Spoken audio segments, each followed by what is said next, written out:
Assalamualaikum warahmatullahi wabarakatuh. Waalaikumsalam warahmatullahi wabarakatuh. Para sahabat semuanya, saya sekarang berada di kota Garut, tepatnya di Jauh ya?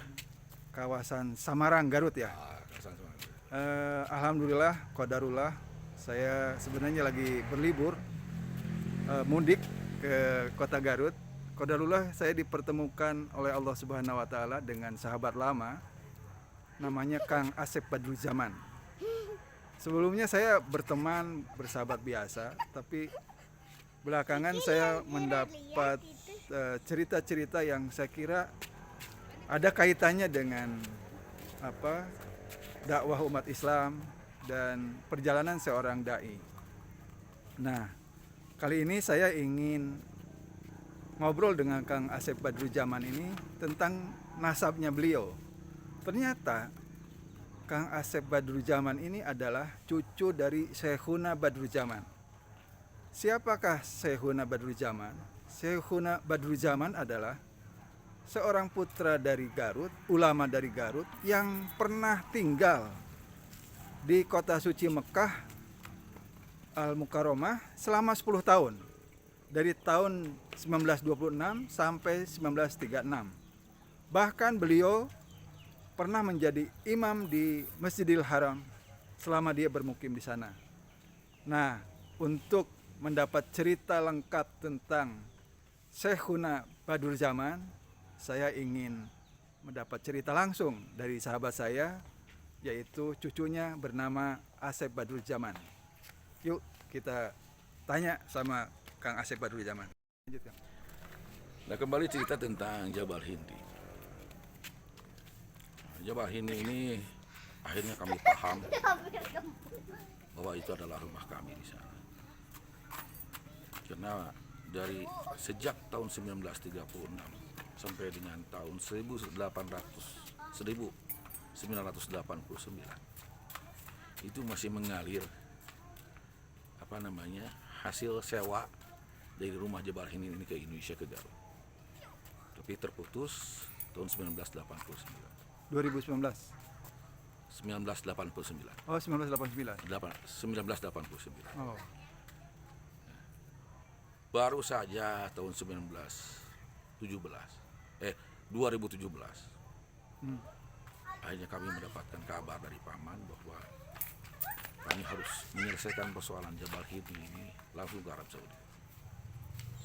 Dan saya salah satu yang diutus oleh paman saya, Kiai Haji Dadang Ridwan Badruzzaman, untuk menyusun seluruh dokumen tentang kepemilikan tanah di Jabal Hindi pada saat itu. Kami siapkan semua dan akhirnya kami pun berangkat ke Arab Saudi untuk melihat sejauh mana ini Jabal Hindi sebenarnya. Tetapi tatkala kami sampai di Mekah Arab Saudi, di Mekah Al-Mukarramah, kami tidak menemukan lagi rumah yang di Jabal Hindi. Tapi yang kami temukan adalah sebuah tempat yang dibangun oleh pemerintah Arab Saudi dan menjadi bagian Masjidil Haram. Jadi Jabal Hindi ini sudah menjadi bagian Masjidil Haram. Sudah tidak ada lagi rumah di situ. Tapi yang ada adalah bagian dari Masjidil Haram. Kami semua bersyukur, seluruh keluarga di Indonesia, khususnya keluarga Syekhuna Badruzzaman bersyukur, keluarga Syekhuna Masdugi sangat bersyukur. Kenapa? Karena tanah ini dipakai oleh Masjidil Haram. Komunikasi yang terjalin dengan keluarga Arab Saudi itu sebenarnya akhirnya dilakukan oleh kakak saya, Kiai Haji Dadang Fatur Rahman. Kiai Dadang Fatur Rahman pada saat itu diundang oleh kerajaan Arab Saudi untuk menyaksikan penobatan putra mahkota Emir Mansur pada saat itu. Sehingga saya Asep Badruzzaman pada saat itu sudah membuat paspor dan sebagainya untuk kembali lagi ke Arab Saudi dengan semua dokumen yang tersusun. Akhirnya tidak jadi berangkat karena saya berpikir bahwa akan jauh lebih bagus pada saat itu yang hadir adalah Kang Dadang Badruzzaman, Kang Dadang Fatur Rahman. Berarti beliau akan berhadapan langsung dengan Raja Salman dan bisa bicara langsung dengan Raja Salman. Pada tahun kapan, Kang? Tahun berapa sih, Mam? 1918 ya? 2018. 18 ya? 2018 ya. 2018. Ya. 2018, ya 2018. Kang Dadang berangkat ke Arab Saudi tahun 2018 dan akhirnya bertemulah dengan Raja Salman dan Emir Mansur. Beliau berdiskusi dengan beliau berdiskusi dengan Raja Salman dan Emir Mansur untuk menceritakan tentang Jabal Hindi. Alhamdulillah, ternyata seluruh pejabat yang ada di Arab Saudi, beliau paham tentang Jabal Hindi. Beliau sangat paham tentang kepemilikan siapa Jabal Hindi yang sebenarnya. Jabal Hindi itu adalah sebuah gunung yang ada di Jazirah Arab, bersebelahan kira 50 meter dari Masjidil Haram. Kenapa dikatakan Jabal Hindi? Karena hampir semua orang Hindia Belanda pada saat itu orang Indonesia. Karena Indonesia belum ada pada tahun 1926. Yang ada adalah orang Arab Saudi menyatakan bahwa itu orang Hindia. Orang Hindia, bukan orang Indonesia, karena belum ada Indonesia pada saat itu. Maka Jabal gunung itu dinamakan Gunung Hindi, Jabal Hindi. Artinya gunung yang dihuni oleh orang Hindia Belanda pada saat itu. Mereka sangat paham dan akhirnya Hindia Belanda ini menjelma menjadi negara Indonesia sejak 17 Agustus 1945. Semua paham, dari kerajaan paham, dari semua paham bahwa siapa ya pemilik Gunung Jabal Hindi ini, Gunung Hindi ini. Nah, setelah bicara banyak tentang itu, beliau mengatakan bahwa kata raja, kami tidak akan mampu membayar bagian dari Masjidil Haram ini dengan negara kami Arab Saudi.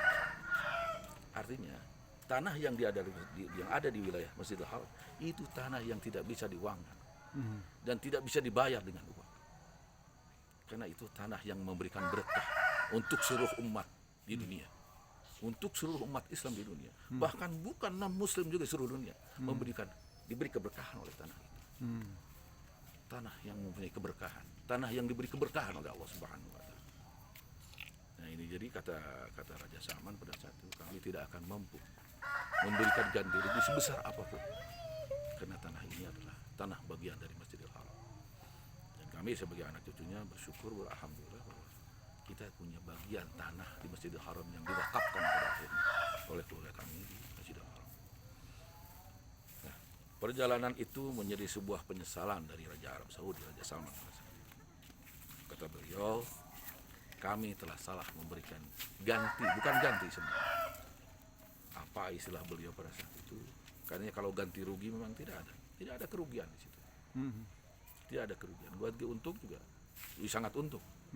Karena kita beruntung bahwa kita punya tanah yang menjadi bagian Masjidil Haram. Akhirnya diberikanlah uang atau berupa ini kepada orang yang menunggu rumah pada saat itu. Kata Raja Arab Saudi pada saat itu, kami telah salah. Kami salah memberikan uang yang tidak seharusnya diberikan kecuali kepada ahli waris yang ada sekarang ini. Ya, buah penyesalan dari keluarga Salman pada saat itu adalah kakak kami Kang Dadang, Fatur Rahman, disuruh bekerja sama dengan Emir Mansur sebagai salah satu putra mahkota Arab Saudi untuk diangkat menjadi salah satu bagian direksi dari perusahaan itu. Dan beliau diangkat sebagai salah satu CEO dari perusahaan besar yang dikelola oleh Emir Mansur yang namanya Al-Matar, perusahaan Al-Matar, yang bergerak di bidang transportasi udara dan bandara internasional yang ada di seluruh dunia. Sempat Kang Dadang tinggal di Arab Saudi dengan Emir Mansur. Pada akhirnya 6 bulan kemudian terdengar kabar berita bahwa Emir Mansur meninggal dunia karena terjatuh dari pesawat helikopter. Sampai hari ini kami belum memfollow up lagi apa yang harus kami lakukan terkait dengan perusahaan Al-Matar yang ada di Mekah yang diamanatkan oleh Raja Salman pada saat itu. Mudah-mudahan setelah selesai corona, mudah-mudahan beberapa kami dan keluarga untuk datang ke Arab Saudi untuk bicarakan lagi tentang Al-Matar ini. Karena mau tidak mau, karena ada ahli waris yang ditinggalkan oleh kakak kami dan kakak kami. Mudah-mudahan ada bagian harta dari mereka yang bisa dikelola oleh ahli waris. Nah, itulah sedikit cerita sekelumit tentang Jabal Hindi yang ada di Mekah, Arab Saudi. Kang Dadang sendiri yang sebelumnya di amanahi untuk menjadi CEO di Al-Matar itu sudah meninggal juga ya, Kang? Apa aja? Kang Dadang Badru Kang Dadang Zaman. udah meninggal. Iya, iya. Kang Dadang meninggal baru saja pada bulan Maret. Pada saat itu bulan apa mah kemarin meninggal? Januari, Februari. Nah, ini dia Syekhuna Badru Zaman yang pernah tinggal di kota suci Mekah Al-Mukarramah selama kurang lebih 10 tahun. Dari tahun 1926 sampai 1936. Nah, kemudian ini di samping saya nih ada foto lukisan yaitu Kiai Haji Muhammad Ismail Badru Zaman. Beliau adalah salah satu putra dari Syekhuna Badru Zaman.